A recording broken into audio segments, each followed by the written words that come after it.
Hello divine souls, कैसे हो।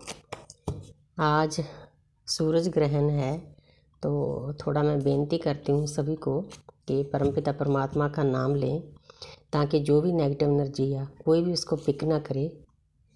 पूरी दुनिया पे एक किस्म का जैसे कोई भार होता है वैसे होता है, तो जो हमारे ग्रह हैं सूर्य चंद्रमा, इनको भी तकलीफ़ में जाना पड़ता है। ये नेचर का लॉ है, तो उनके लिए भी प्रेयर करें क्योंकि सूर्य हम खुद ही होते हैं। अब मैं देखती हूँ कि आपके पर्सन इस वक्त आपके बारे में क्या सोच रहे हैं, उनके मन में क्या चल रहा है, बातचीत हो रही है ना हो रही है, क्योंकि हमारी जर्नी में इन बातों से कोई ज़्यादा फ़र्क नहीं पड़ता। द एम्परर, आपके पर्सन 4 नंबर है। 4 नंबर देखा जाए तो कई बार शादी का भी आता है, लेकिन जहाँ पर एक इंसान है उसके पास सब कुछ है। वो ईगो से भरा हुआ है। ये जो कार्ड है ना, ईगो को शो कर रहा है। उसको अपने आप पे काफ़ी जैसे घमंड, अहंकार कह लो, ईगो कह लो, कुछ भी कह लो, तो वो बैठा है। मतलब करना तो सब कुछ चाहता है, उसके पास ज्ञान भी है, क्राउन भी है, अच्छा सिंहासन भी है, अच्छी पोजीशन भी हासिल कर ली है, लेकिन लोहे के जूते डाल रखे हैं। क्योंकि लोहे के जूते डालकर कोई भी इंसान एक्शन नहीं ले सकता। वो एक्शन लेने के मूड में नहीं है, ईगो है। उनको ऐसी है कि अगर मैं पहले अपनी डीएफ को फ़ोन कर दूं, उसके पास जाऊं, पता नहीं मैं नीचा हो जाऊं या मेरे में कुछ कमी आ जाए। ये फियर होते हैं डीएम के, ख़ास तौर पे। ईगो भी एक किस्म का फियर ही होती है, नेगेटिव एनर्जी होती है। तो आगे हैं पेज ऑफ स्वॉर्ड्स। तो जहाँ पर भी नेगेटिव एनर्जी है, देखो सॉरी, एक इंसान है, नई शुरुआत करना चाहता है, आगे जाना चाहता है, आपके पास आना चाहता है, लेकिन मुड़ मुड़ कर पीछे देख रहा है। कोई नेगेटिव एनर्जी है, उनके बिलीफ सिस्टम भी हो सकते हैं, कार्मिक अकाउंट भी हो सकते हैं, फैमिली भी हो सकती है, उनको पीछे खींच रही है। वो इंसान पीछे देख रहा है। पेज का मतलब है अभी भी वो फुली वेकन नहीं हुए हैं, क्योंकि जितनी देर फुली वेकन नहीं होते उतनी देर वो आपका साथ नहीं दे सकते। वो भी किसी ना किसी कारण के मजबूर होते हैं। जितनी देर हम अंदर से खाली नहीं होते, हमारे कार्मिक अकाउंट डीएफ तो मेडिटेशन करके, चक्रा बैलेंस करके, कहीं ना कहीं से ज्ञान की बुक्स लेकर, गुरु टीचर सब कुछ मतलब उनको मिलता है। तो मिलता तो देखो डीएम को भी है, डीएम इन बातों को मानते नहीं, इसलिए उनको अवेकन होने में थोड़ा ज़्यादा टाइम लगता है। आगे देखते हैं। आगे है एस ऑफ पेंटिकल। तो जहाँ पर पहले से एनर्जी अच्छी होगी, पहले ईगो थी, उसके बाद ईगो ख़त्म हुई, आपके पास आना चाहते हैं, लेकिन फिर भी पूरा ध्यान आपके ऊपर नहीं है, पीछे मुड़ मुड़ कर देख रहे हैं। आगे है एस ऑफ पेंटिकल। तो जहाँ पर आपके डीएम ने आपकी यादों को, आपके प्यार को, आपकी ऑडियो वीडियो सब कुछ संजो कर रखा हुआ है। जो पेज का आता है ना कार्ड, उसमें पेंटिकल अच्छे से नहीं पकड़ा है, वो गिर भी सकता है, लेकिन जहाँ पर बहुत प्यार से अच्छे से पकड़ा हुआ है, उनको पता है कि हमारे रिश्ते के ऊपर यूनिवर्स की ब्लेसिंग है। सब जानते हैं, अंदर से उनकी सोल सब जानती है, इसीलिए उन्होंने आपकी यादों को संजो कर रखा हुआ है। इस वक्त ये सोच विचार उनके मन में चल रहा है। आगे है 9 ऑफ स्वॉर्ड्स, क्योंकि ये भी ज़रूरी होता है। ये जो ईगो वाला कार्ड है ना, जितनी देर डीएम इस दर्द में नहीं जाते, ये ईगो नहीं निकलेगी।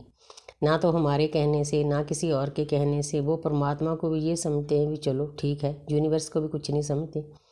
मेरे डीएम को जब मैं यूनिवर्स के बारे में समझाती तो हंसी में उड़ा देते थे, यूनिवर्स क्या होता है, सीखने नहीं चाहता था वो लेकिन अब जब दर्द मिलेगा, 9 ऑफ स्वॉर्ड्स, अब उस इंसान की रातों की नींद उड़ी हुई है, उसको चैन नहीं मिल रहा। हजारों लोग उसके आसपास हैं, उसके फैमिली वाले, दोस्त मित्र, लेकिन वो अकेलापन महसूस करता है। वो क्यों करता है? क्योंकि उसकी जो आधी आत्मा आप हो, आप उनसे दूर हो। लेकिन इसी से उनकी अवेकनिंग होगी। 9 नंबर है, उनके कार्मिक अकाउंट इसी दर्द ने खाली करने हैं, इसलिए आपने चिंता नहीं करनी, फ़ोन नहीं करना ये देख कर के वो दर्द में है, ये क्या है, क्योंकि हमें भी उसने बहुत दर्द दिया होता है।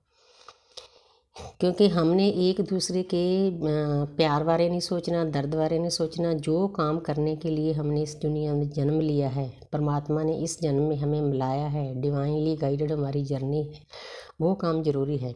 उस इंसान को कार्मिक अकाउंट खाली करने दो, तभी वो आपका साथ देगा, आपको रिस्पेक्ट करेगा, आपकी बेइज्जती नहीं करेगा, गाली गलौज नहीं करेगा। इतना दर्द मिलने के बाद उस इंसान को समझ में आएगी कि मैंने अपनी डीएफ के साथ क्या कुछ किया है। लेकिन डीएफ फिर भी अनकंडीशनल लव करती है। यही जो प्यार है डीएफ का, उसको चैन नहीं लेने देता। आगे है क्वीन ऑफ पेंटिकल। तो आगे ये कार्ड देखो, पहले किसी कार्ड में येलो कलर नहीं सी, आस्ते आस्ते उनकी अवेकनिंग हो रही है। परमपिता परमात्मा भी इतनी प्यारी एनर्जी देते हैं, जैसे जैसे उनकी जर्नी चलती है वैसे वैसे कार्ड आ रहे हैं। तो अब देखो येलो कलर है, एक इंसान है, अच्छी पोजीशन है, मतलब वो बहुत ध्यान से पेंटिकल को देख रहा है। 24/7 आप उनके सबकॉन्शियस माइंड में रहते हो। एक पल के लिए भी आप उनकी आंखों से ओझल नहीं होते। जब भी वो इंसान आंखें बंद करता है तो आपकी शक्ल सामने आ जाती है, जैसे हमारे सामने आती थी। हम तो भक्ति से भर गए हैं, वो भक्ति नहीं करना चाहते, मेडिटेशन नहीं करना चाहते, किसी गुरु के साए में नहीं जाना चाहते। तो उनको ये यादें हैं ना जो आपकी सता रही है, इनके सताने के कारण ही परमपिता परमात्मा का ये तरीका होता है, उनको समझ में आएगा कि आप कौन हो, आप उनकी आधी आत्मा हो। उसके पास जाए बिना उस इंसान का गुजारा नहीं, उसको चैन नहीं आएगा, उसकी हीलिंग नहीं होगी, शांति नहीं मिलेगी। अब वो इन चीज़ों को फील कर रहे हैं। अब देखती हूँ उनका नेक्स्ट एक्शन क्या है। सारी स्टोरी देखो, यूनिवर्स ने आपको बता दी कि आपके डीएम क्या सोच रहे हैं। द स्टार, आपके डीएम, ये नेक्स्ट एक्शन है उनका। आपके डीएम मेहनत करने में लगे हुए हैं, बैलेंस करने में लगे हुए हैं। ये बैलेंस उनके बिलीफ सिस्टम का भी हो सकता है, उनके जो परिवार वाले हैं उनके साथ भी उनकी फ़ाइट हो सकती है। वो उनको समझा सकते हैं कि मेरी आधी सोल है, मैं उसके बिना नहीं जी सकता। लेकिन मैं आपको एक बात बताना चाहती हूँ, चाहे किसी भी चीज़ ने उनको रोक रखा है, चाहे उनका बिलीफ सिस्टम हो, चाहे वर्कहॉलिक हो, चाहे कोई दोस्त मित्र हो, चाहे उनकी वाइफ हो, परिवार हो, मदर हो, बहन हो, लेकिन एक टाइम ऐसा आएगा वो उनके कार्मिक खुद कहेंगे कि आपके पास, आपसे बात करो, आपके पास जाओ।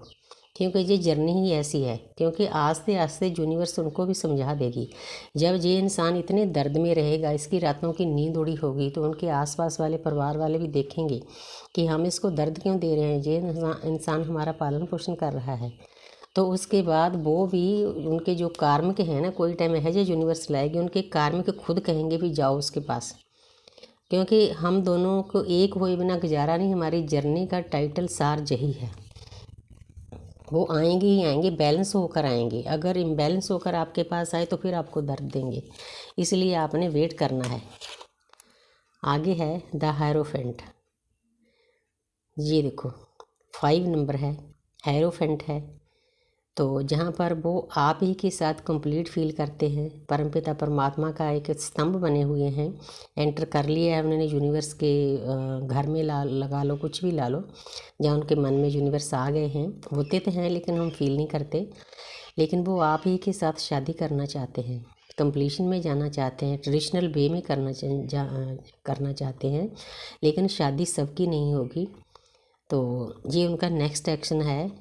इस कार्ड का ये भी मतलब है कि जो पहले शादीशुदा हैं वो अपने परिवार वालों को समझा बुझा कर, परमात्मा भी समझाएगा, वो इंसान भी समझाने के लायक हो जाएगा, उसके अंदर इतनी ताकत हो आ जाएगी कि उनके कार्मिक भी खुद कहेंगे भी जाओ भाई, अपनी सोल के पास जाओ। क्योंकि ये हमारी ऐसी जर्नी है, जो इंसान भी हमें रोकेगा एक दूसरे को मिलने के लिए, परमपिता परमात्मा उससे ही उसको दूर कर देंगे। हाँ, फैमिली को दूर नहीं कर सकते, लेकिन समझाने के तरीके मिल जाएंगे आपको। वो कंप्लीशन में जाने के लिए आपको कमिटमेंट भी देंगे, क्योंकि हर एक की जर्नी अलग होती है। किसी का दोस्ती का रिश्ता होता है, किसी का प्यार तो देखो होता ही होता है, लेकिन शादी सबकी नहीं होगी।